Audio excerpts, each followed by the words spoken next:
Inakwaja tonga nguvu. I go by the name of Ochino, the only Kenyan who's a man, a boy, and also a friend. And of course, as usual, when you seated here, it's because you've requested us to have this conversation. A majority of you walikuwa wanauliza, where is Haggai Thenye? Haggai ameenda wapi? Interestingly enough, you have a loyal fan base in our channel. Walikuwa wamekuulizia sana. Okay. Maybe before we start, you can introduce yourself to the camera, to the new people who might not know you. Okay. And also, umekuwa wapi? Umepotea sana from our platform. Well, my name as usual is CPA Haggai Thenye Jembe. Currently, I'm the Secretary General of the National People's Assembly and the immediate emeritus speaker. Yeah. The strong speaker, yeah. Yeah. I think that's a new development because the last time we were hosting you as speaker, Bunge la Mwananchi. Yeah, things change. Yeah, Haggai Thenye CPA. Precisely. Now you're the SG, yeah, Bunge la Mwananchi. Yeah. So let's just have a review of the recent concluded elections of Bunge la Mwananchi. It got a lot of attention from people online, on social media, and also on ground at G1G.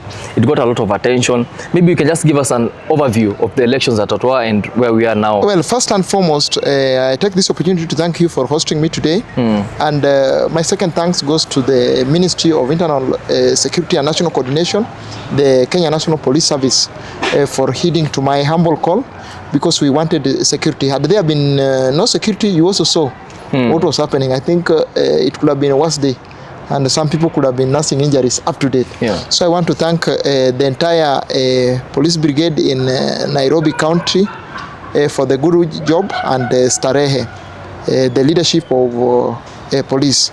Mbarikiwe, and we will continue praying for you so that you make sure your ambition of ensuring that we have a national secured nation is easily achieved. Well, the election which we had different shortcomings, but all in all, we just have to embrace the outcome. Just yakubali kushindwa sio mshindaji. And that's why I tell my people that Bunge la Wananchi, we should make it a very reliable workshop for, or rather a bedrock of leadership, manufacturing of leadership. You saw what I did as speaker. We nurture talents, service delivery, so that those who understand very fast can get their wings and go to other levels. We don't want just people to be there for a very long period of time. And now, as the Secretary General, I will ensure that we spearhead on that, so that we nurture talents. You know, you can serve in any capacity, but your service people will fail. Even currently, I'm being called there to go and bring order. I'm telling you, you have your speaker. But they're telling me I'm just going to give him some induction, so that we make National Bunge la Wananchi something which is can be accepted, generally accepted by the general public. We don't want it to be taken as before, because a long time ago people used to say those people they're not, but currently we have ensured that we give it a good name. And rest assured, as the Secretary General, we are going to ensure that all goes well in the socio-economic and also political sphere, so that Bunge la Wananchi be a platform which can easily be incorporated in the national building and a development towards achievement of Vision 2030. I think I should also commend you, because during the time that you were there for 2 years as speaker, you brought in a lot of changes. You brought a lot of sanity. You brought a lot of professionalism. I'm a serviceman. I'm a good student of John Joroge Michuki. Partly Mwalimu Julius Kambarage Nyerere, unachukua ya Magufuli kidogo, John Pombe Magufuli daktari, unachukua ya John Joroge Michuki, unaongeza kidogo Daniel Arap Moi hapo, Saitoti, na unasongesha mbele na unafanyia wananchi kazi mzuri kwa ile capacity yoyote ile umepatiwa. So as I was saying, there's brought in a lot of sanity, you brought in a lot of changes, a lot of development. You're also very crucial in accommodating media to come and also cover Bunge sessions, which in terms of help in the popularization of a lot of members who usually speak in the Bunge la Mwananchi, especially people who resonate, who speak things that resonate with the common Mwananchi. But of late we are seeing there some recent attacks on this media. Is it because the media who have come there, they are going out of line of their professionalism and they are being biased to airing some people or not airing some people, or is it just some people, some members of Bunge la Mwananchi are also malicious towards the media? What is your opinion on that area of media relations with the Bunge sessions? First and foremost, it is not only horrifying, but utter disrespect to the media fraternity, the fourth estate, and I want to say poleni for what is happening, and I'm going there to talk about that thing. Media should be given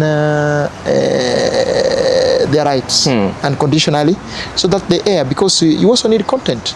Someone who speaks something, you cannot take someone who incite and someone who insult leaders, someone who criticize and spread propaganda.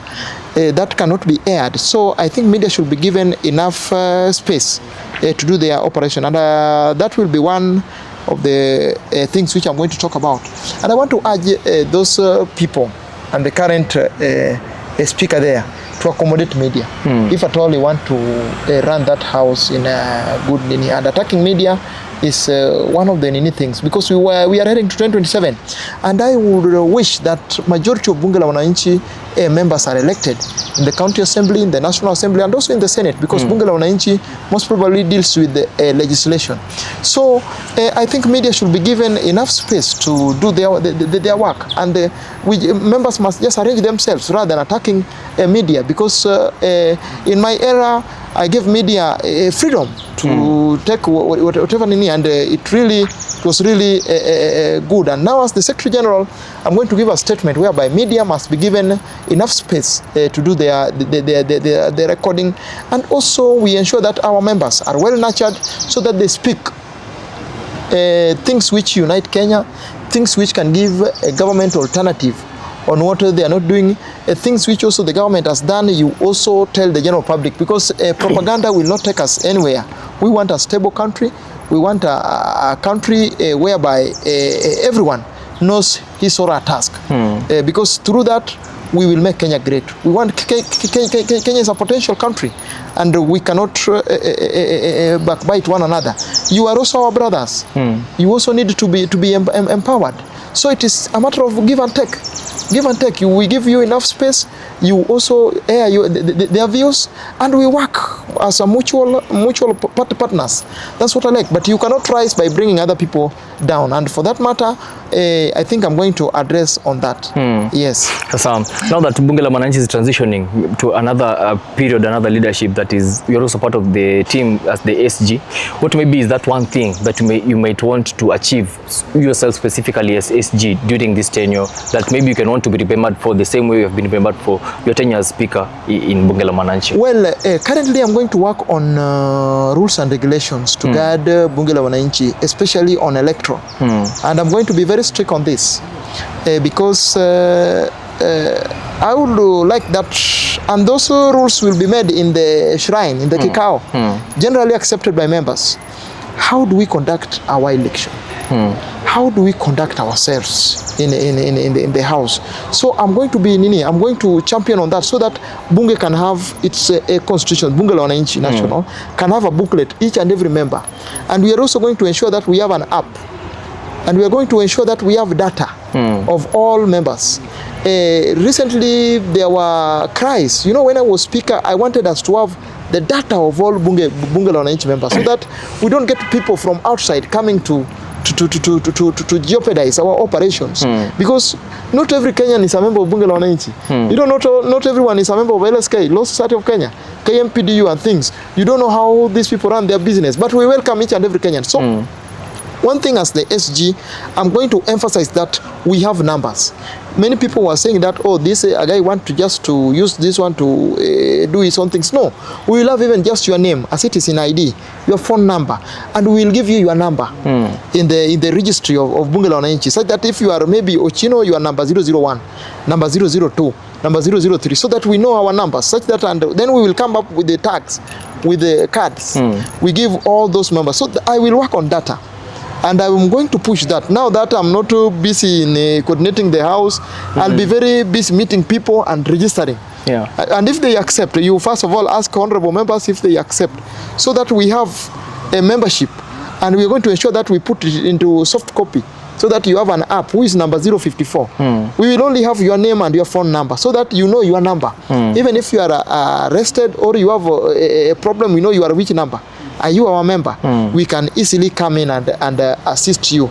We don't want things to deal with the ID or what. We just want your name, your phone number and your number in the nini. This will help us to know, and this will also help in the during electioneering period, because we will know who is eligible to vote, because you know, bunge la wananchi, some people can come out and decide for you, and it has been there. So by coming to, with that, I think we will have our bona fide members who understand our rules and regulations, because that is what I'm going to push. Again, I'm going to work on groups to ensure that also we have members who can who have talents and can do business. We're going to ensure that we register their groups so that we can access loans, and also with their contribution. And that I said during my campaign. So in this leadership, I'm going to talk to them. These people must do business. They can have their self-savings. They can also go for loans. And if we lobby and get resources, we can also divide with them. On issue of political, I'm also going to ensure that we nurture talents, such that those who are vying in different seats, we go to their respective political jurisdictions, so that we drum up support for them. You know, this time round I'll be flexible. Yeah. So rest assured, we are going to do a lot. We are going to do a lot, and you will see. And again, on mental health, we are also going to have a group of people who can see if some members have problems, because we cannot all do those if you are mentally disturbed. Maybe things are not working out. How can you be encouraged so that you push your agenda going forward, so that we make bunge la wananchi an environment which everyone can thrive, irrespective of whether you are in leadership or not. That is what I've been championing for. You know, Mwalimu Julius Kambarage Nyerere said that give people space, empower all people. You know, Kenya is a capitalist state, but we must bring socialism. Yeah. Because already we are capitalists, but we must bring socialism so that you take care of your brother. You remember, it is written in the Bible, love your neighbors, you love yourself. Yeah, yeah. True. And of course, I must also commend you, because during the time that I have been covering bunge sessions as media in bunge la mwananchi, a lot of people usually have a lot of things to say about you. They say that you are one of the best speakers, and since you took over as speaker, you brought in a lot of changes. I think it will go down in history. Pleasure. Speaker Haggai Thenye CPA is one of the speakers who transitioned, revolutionized this bunge la mwananchi. Precisely. There are some people who are even remembering me at primary school. Yeah. You know, I believe in service delivery. I believe in success. And when I fail, I feel very bad. And it was my first time I failed. Yeah. You know, I don't want to go deep in that. I'll write in a book. Yeah, sure. And I don't want to talk much about that. It has really consumed me. Yeah. And I don't think I'll... anyway, that is just by that. But I rarely fail. Yeah. I rarely fail. But it's leadership and governance, and it's part of the process. Precisely, yeah. So let's now shift gears and go into home county, Homabay County. Homabay County has been one of the counties that has been in the spotlight among the counties that are in Nyanza. It has been a spotlight for good things. We have devolution conferences in Homabay. We have investment conferences in Homabay. The president is also a frequent visitor in Homabay, which are some of the things that are good signs in Homabay. And now we're focusing on Kasipool constituency. We have by-elections that are going there. Maybe you can have your comment. For this Kasipool constituency, what are some of the things that maybe can be done better for them to elect a candidate who will continue the legacy of the late Sir Charles Were, and who will also continue the legacy of development in Homabay County as it's known to be today? Well, Kasipool, once upon a time it was Kasipool Kabondo, and they had a very vibrant member of parliament, Engineer Peter Tieno Widi. May his soul rest in peace.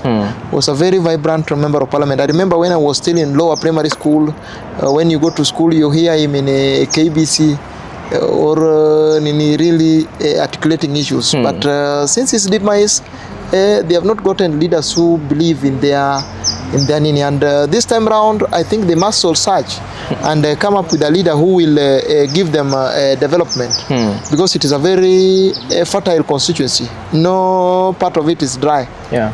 So I think if they get a good leader who will encourage people in farming and ensure that they do commercial farming, ensure that women are empowered, because in Homabay County, indeed a lot has happened, but rural areas poverty, I think we need to check on that, so that our women are empowered, youths are empowered, so that people can also get income and progress economically with their life. That is the direction we want. So I want to urge the Orange Democratic Party to conduct a free, fair and credible nomination, party nomination, so that I think people can elect the leader of their choice without any influence. And I would urge members of parliament from other constituencies and also the governor to keep off endorsing someone, or rather they leave those people to elect one of their own. You remember the later immediate former MP, things which happened. I don't want to mention them here. It was not only horrifying but utter disrespect to humanity.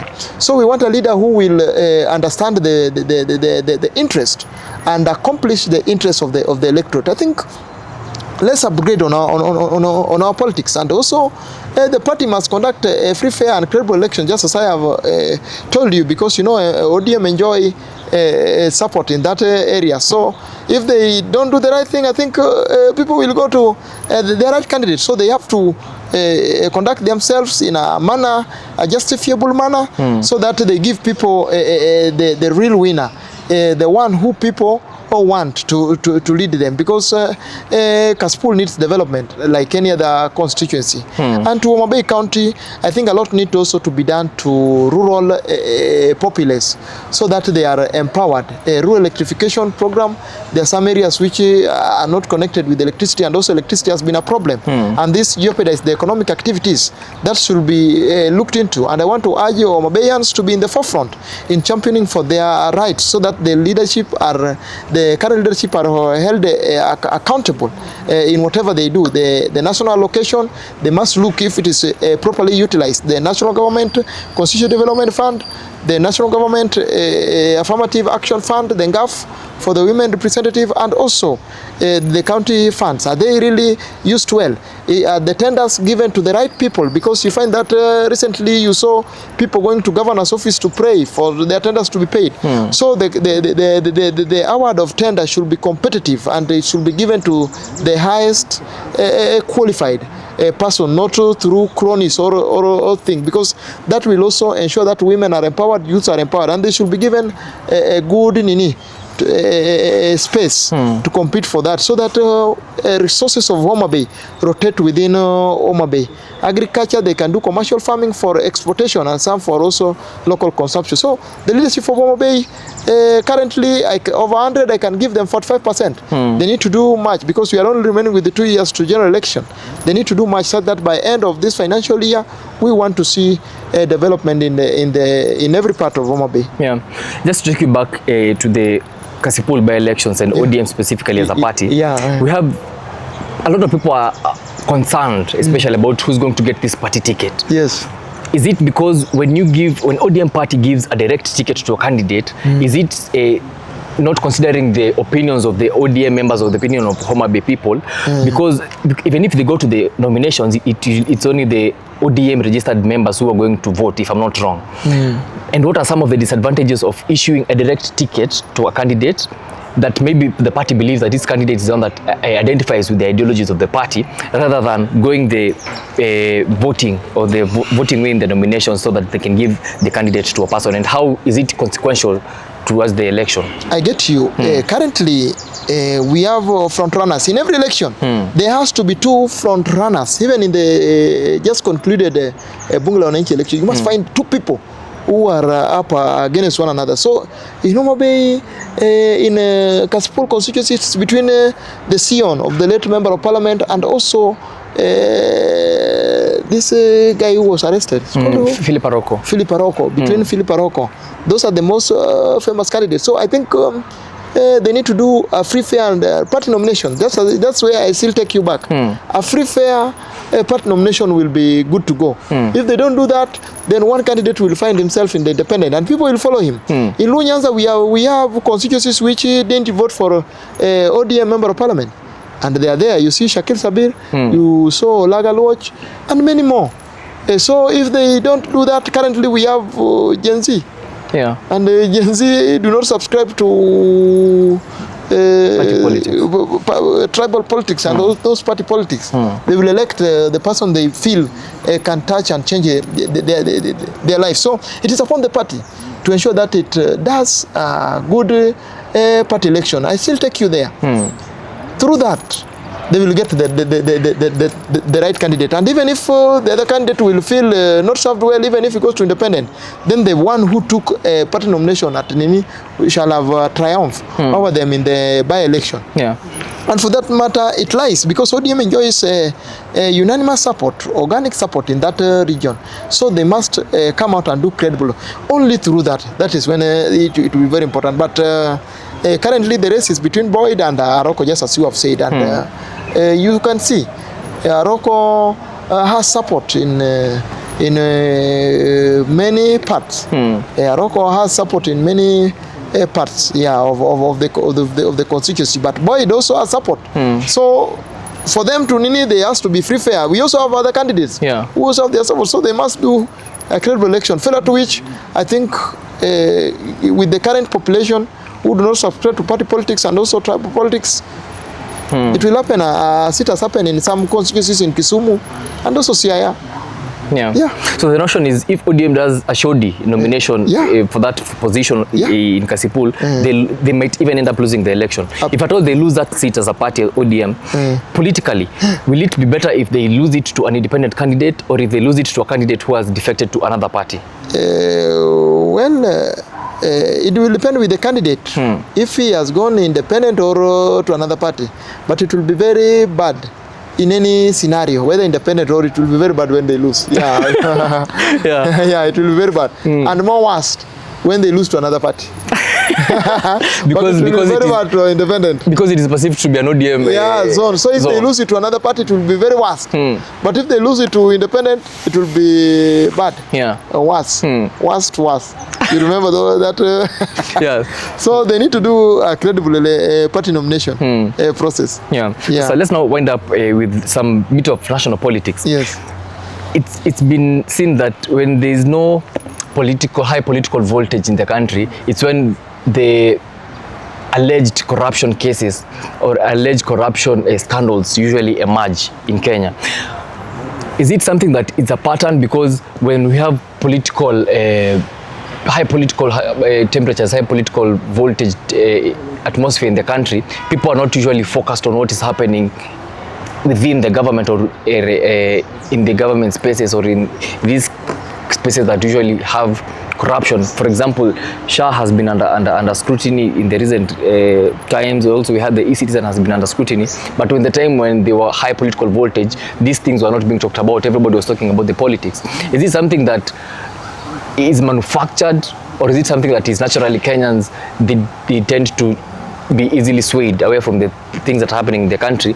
And do you believe that the government as of now is handling it better? Because we saw Aden Duale handing over files to the police service to go ahead with prosecution and investigations. My brother, which understanding a Kenyan is not a walk in the park. Not everyone is human. Sometimes I feel, am I the only human on this earth? Understanding Kenya is not easy, and corruption is very cancerous. Corruption which we have is 62 years post-independence. 62 years. Fighting it is not a walk in the park. And it is not easy. And for that matter, I even said recently that teaching of good ethics should start at nursery school. You see, when we were in nursery school, and primary school, nursery school, very late 90s. And also coming to very early millennium, discipline. There were a lot of discipline in primary school there. We have grown with a lot of discipline and decorum. So I think this issue of ethics will be introduced to nursery school kids so that they grow, knowing that when you try to do injustice, I think it is a death penalty. From that, they will grow knowing it. So taking it away from them, it will be very difficult.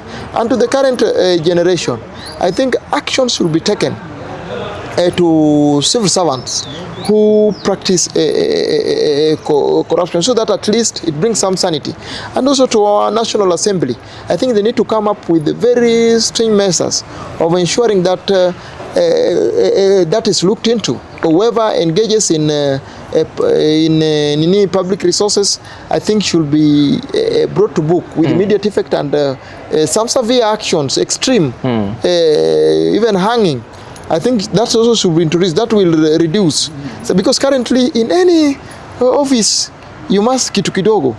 Anything kitu kidogo, toa, give and take.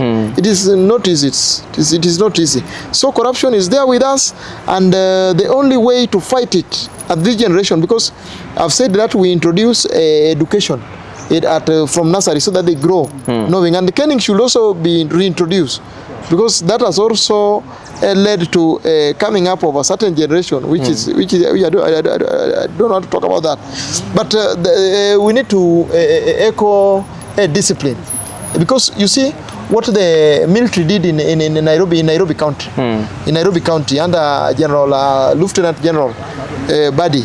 They did wonders within a short period of time. So our military are very disciplined. Why not civilian? So we need to instill a lot of on civilians. The current generation, we think the National Assembly must come up with the rules and regulations that will ensure even a hanging of those who engages in of public resources to a tune of a certain million. I think they need to, and those who engages in small corruption must also be must also rot in jail and work in government farms, so that Kenya can be a food secured nation. They work there until there are end times on earth. Those are some of the rules we need to have currently, but kizungu mingi hiyo haitawezekana kwa sababu corruption is very cancerous, and it has denied many potential people a chance to grow. That's what I can say. But don't you think that now Kenya is a mature democracy, and that's why you usually see when people come up with, as you've said, you're suggesting radical changes to even people who are corrupt, to even school-going children to reintroduce corporal punishment in school. But don't you think such radical changes might even attract a lot of court cases because Kenya is a mature democracy? Democracy is overrated. Democracy is overrated. Look at China. Read the story of China, how they came up to revolutionize, economically revolutionize themselves. So there has to be certain pain. No pain, no gain, my brother. Democracy and people are suffering. Currently, our manufacturing has gone down. Importation is and you know, when we have a lot of importation rather than what we produce, we even import social nini, yet counties get a lot of money. No county can stand on its own. Each and every annual times they want resources from the county. Where are they taking their resources? Where are they taking their resources? So corruption has really affected operation, and it will even jeopardize Vision 2030. So I think we need to come up with measures, however painful they are. That is the direct. No pain, no gain. Even in the morning, I had to wake up, even if that sleep is there. You have to wake up, brush your teeth, you bathe, you get out to go and improve on your life. So that has to be put there.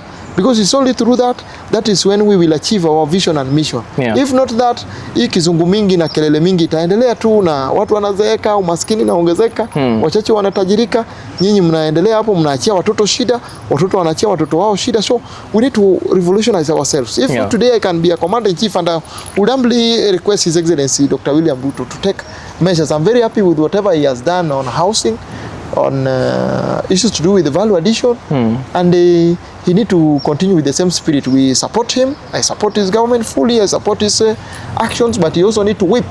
When he hears of corruption in any sector, he need to take stringent action. I know he's gagged by the constitution and democracy, but that is why I tell him to work closely with the National Assembly to ensure that the rules are very tough, so that it can give him powers. You remember Dr. John Pombe Magufuli? When he used to go anywhere and he just sacked someone like that. So supreme power should be with him so that he can take action. But you see, now currently we have some busy bodies in the corridors of the judicial sector who go with petition. When you try to come up with something, they go with the petition. So you see, this has also derailed government operation. So I think our National Assembly must come up with the rules which will empower a president to take some action so that we can judge him. At the end of 5 years, what has he done with all those powers? Has he brought some changes? Without that, some government operations are also derailed by petitioners and things like that. Sasa, SG, I think I'll get used to calling you SG. You have mastered that. That's the SG CPA. Haggai Thenye. I'm even shocked you have mastered that. We will serve our people. We will I can serve in any position, in any area I can serve. so long as it is service to mankind, service to God. Yeah. Sasa, Meshkuru. Thank you very much, my brother. Thanks for coming after a long break. Yeah. It was a long break, but now I'm back. Yeah, sure. I just want to tell our youths, continue working hard and never give up. However hard it might be, just continue pushing. All shall be well.